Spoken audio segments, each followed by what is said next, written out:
नमस्कार, म टङ्क ओलीको मधुबन 6 सिरगैँडा बर्दियाबाट। म आज यो माघ 29 गते ट्याक्स 369 जातको मकै लगाएको थिएँ। त्यो मकैको र यसभित्र छरिएको चैते धानको बारेमा पनि तपाईँहरूलाई जानकारी गराउन गइरहेको छु। सुझाव र सल्लाहका लागि यहाँसँग अनुरोध पनि गर्दछु।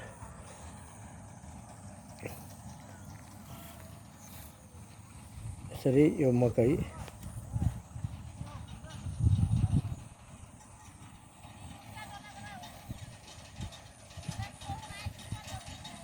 भने जस्तो त ट्याक्कै छैन, तर जहाँ जहाँ खल्ला जमिन छ त्यो ठाउँ नमिलेको ठाउँमा मकै मरेर गयो। कति सानो छ पानी जमेको कारणले, तर त्यो ठाउँमा धान छ राम्रो। यो तपाईँहरू धान हेर्न सक्नुहुन्छ। चैते 5 यसरी खेतैभरि धान छ। जहाँ मकै कमजोर छ त्यहाँ धान राम्रो छ। यसरी यो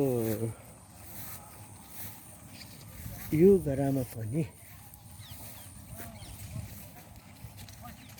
मकै पनि राम्रो छ, धान पनि ठिक छ। अब यो कतै कतै यो सिड्रिल मेसिनबाट बिउ नझरेको कारणले वा के बुझो लागेर हो या के हो, खाली ठाउँ छ त्यसैले सबै ठाउँमा मकै उम्रेको पनि छैन। बिउ नभएपछि कसरी उम्रियोस्। तर त्यो ठाउँमा धान राम्रो छ, गज्याएको छ। हेर्न सक्नुहुन्छ यी 5-7वटा 8-10वटा भइसकेको छ धान। अब यो मकै पनि छ, यहाँ धान पनि छ। हेर्न सक्नुहुन्छ यो खल्ला जमिन भएको हुनाले मकै सानो छ। कति त खल्लामा पानी जम्ने ठाउँमा मरिसकेको छ, तर यहाँ धान राम्रो हुँदैछ। त्यसले गर्दा अब यो मिश्रित बाली पहिला हाम्रो पहाडमा पुर्खाहरूले त गर्नुहुन्थ्यो।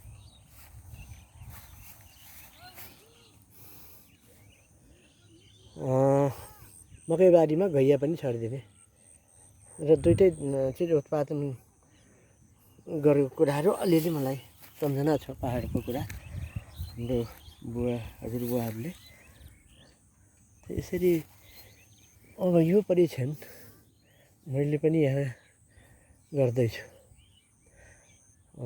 लाग्छ यो अन्त भविष्यको कोखमा छ। अब यो 120 दिनमा पाक्ने धान हो भन्न त 140 भने पनि 120 दिनमै पाक्छ। मेरै खेतमा यहाँ पहिला गत साल डिएसआर गरेर धान छरेर लगाएको थिएँ, त्यहाँ राम्रै भएको थियो।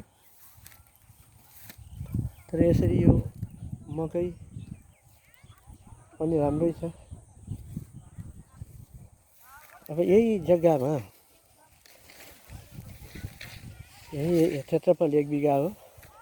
यही जग्गामा 33 क्विन्टल जम्मी 33 क्विन्टल धान भयो।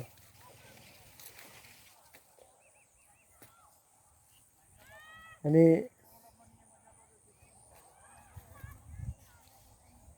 गाउँको क्षेत्रफल 0 खन्जोतमा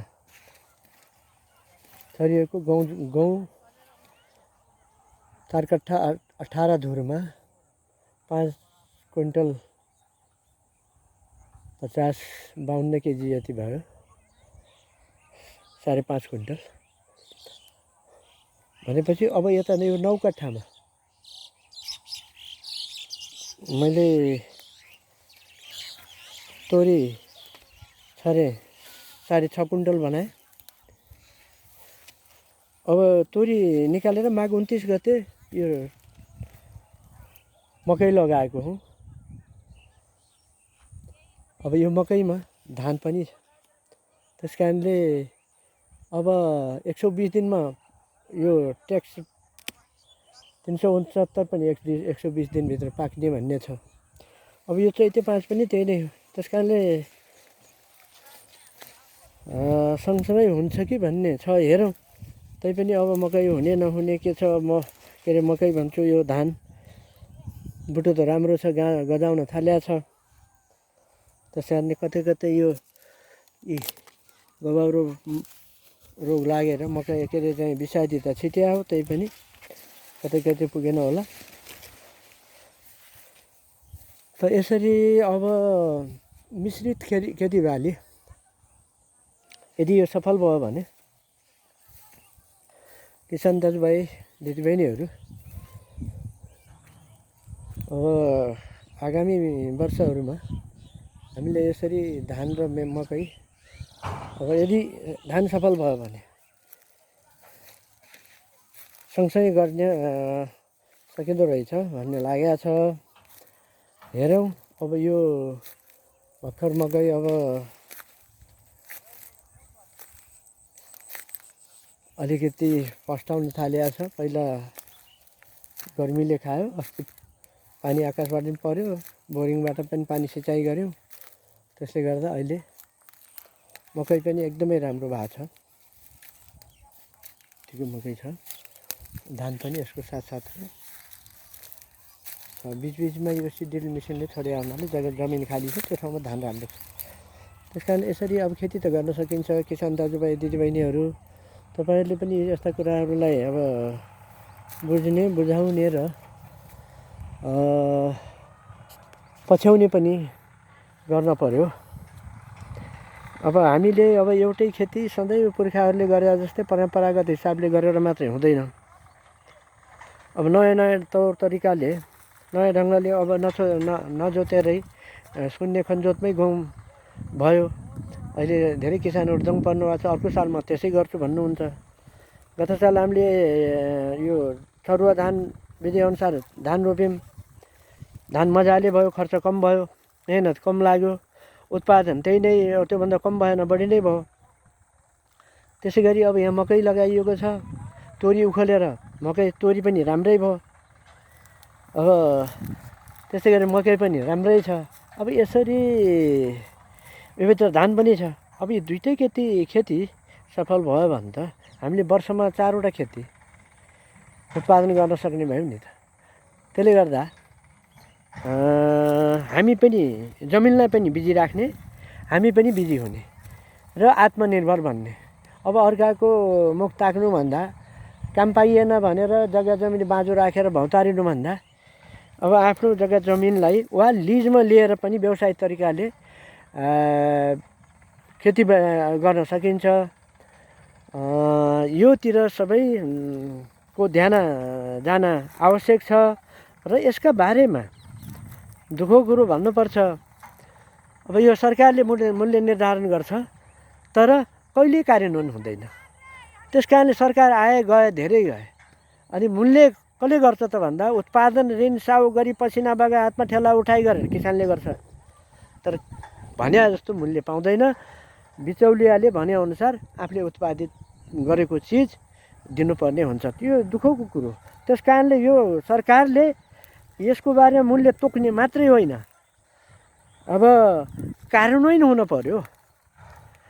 किसानहरूले राहत महसुस गरून् न, अहिले सरकारले मूल्य कार्यान्वयन गरायो है भन्ने कुरोले यहाँ त्यो किसानहरूले महसुस गर्ने गरी यो सरकारले काम गरोस् र स्थानीय सरकारलाई पनि यसबारेमा सचेत गराओस् भन्ने अनुरोधका साथ